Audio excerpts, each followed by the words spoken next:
Nous sommes donc de retour sur le plateau studio de l'AREF à l'hippodrome de Longchamp. Je vous le rappelle, tout cet après-midi est dédié à la francophonie économique. Et je vous le rappelle une dernière fois, vous pouvez regarder cette émission notamment sur le site bioboss.fr. J'ai avec moi maintenant sur le plateau Thierry Rajaona, qui est le président du groupement des entreprises de Madagascar. Bonjour, merci beaucoup d'être avec nous cet après-midi. Alors, première question, pourquoi est-ce qu'effectivement la francophonie peut être une vraie source de business dans le développement économique ? Bonjour Julien, merci de cette question. Effectivement, je suis de ceux qui pensent que faire de la francophonie une vraie source de business, de développement économique, arrive peut-être un peu tard aujourd'hui. Il fallait penser beaucoup plus tôt. On a développé la francophonie sur l'aspect culturel, parfois sur l'aspect politique, mais il est temps de penser au développement économique.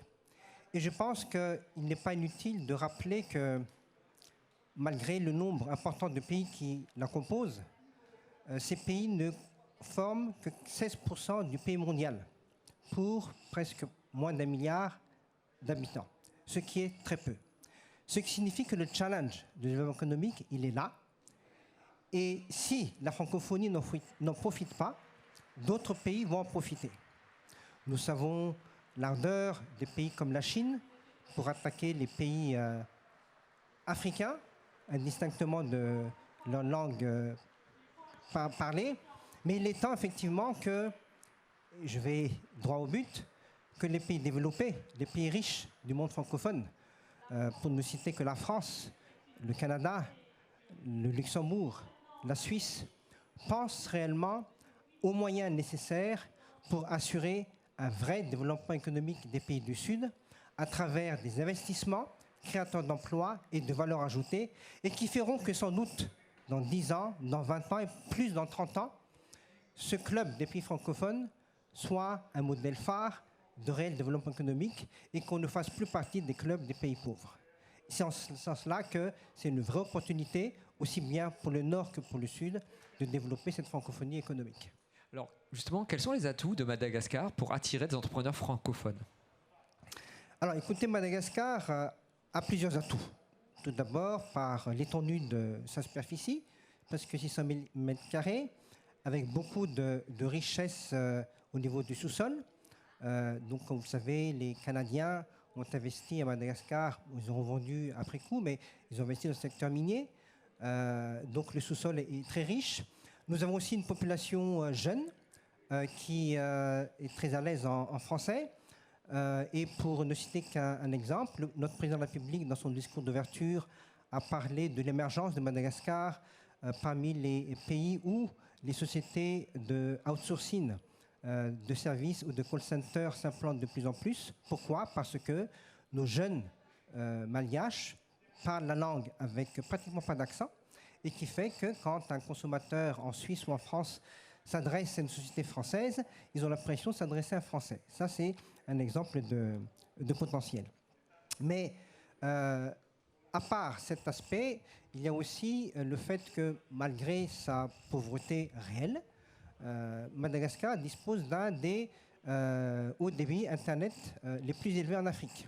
Donc, ce qui incite effectivement pas mal de sociétés dans l'informatique et dans les call centers de venir s'implanter à Madagascar.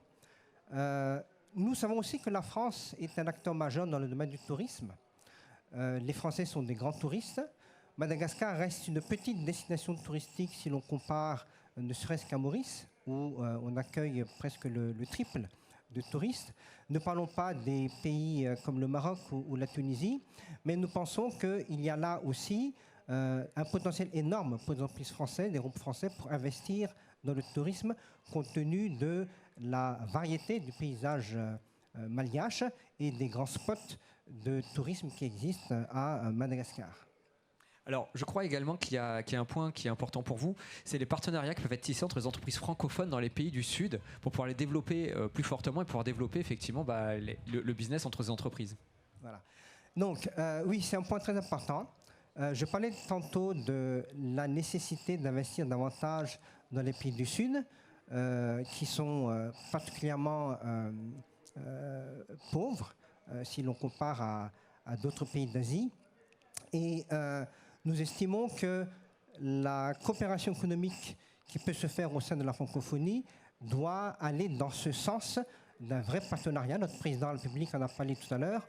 Un partenariat qui soit gagnant-gagnant entre les gens du Nord et les gens du Sud, parce qu'il faut reconnaître, pendant de très nombreuses années, nous avons plutôt vécu des relations économiques qui sont dans le sens du commerce, c'est-à-dire on exporte du Nord vers le Sud, et du Sud vers le Nord, on apporte des prix, des matières premières à des prix souvent très bas. Donc ce qui fait qu'il y a une certaine inégalité économique qui se perpétue. Et pour nous, la vraie solution, c'est l'industrialisation et qui passe par de vrais investissements créateurs d'emplois et de valeur ajoutée. Mais on peut aussi évoquer néanmoins le cas de certains pays émergents, toujours dans le monde de la francophonie. Je vais citer par là Maurice, le Maroc, le Vietnam, qui ont réellement réussi leur croissance économique et qui pourraient, qui le font déjà, investir de plus en plus dans les pays francophones, un peu moins développés, dans le même sens, à la fois pour créer cette valeur ajoutée, les emplois qui sont nécessaires, mais aussi, et je pense qu'il ne faut pas le négliger, créer aussi des complémentarités qui peuvent exister entre pays sud-sud, soit pour attaquer des pays du Nord, soit pour attaquer d'autres pays du Sud. Et pour nous, voilà des opportunités qui sont très importantes. Merci beaucoup Thierry-Marie Rajaona d'avoir été avec nous, d'avoir partagé votre vision effectivement sur la francophonie et comment ça peut être une source de business. Encore une fois, merci à vous. Je vous souhaite une très bonne après-midi. Merci Julien. Au revoir.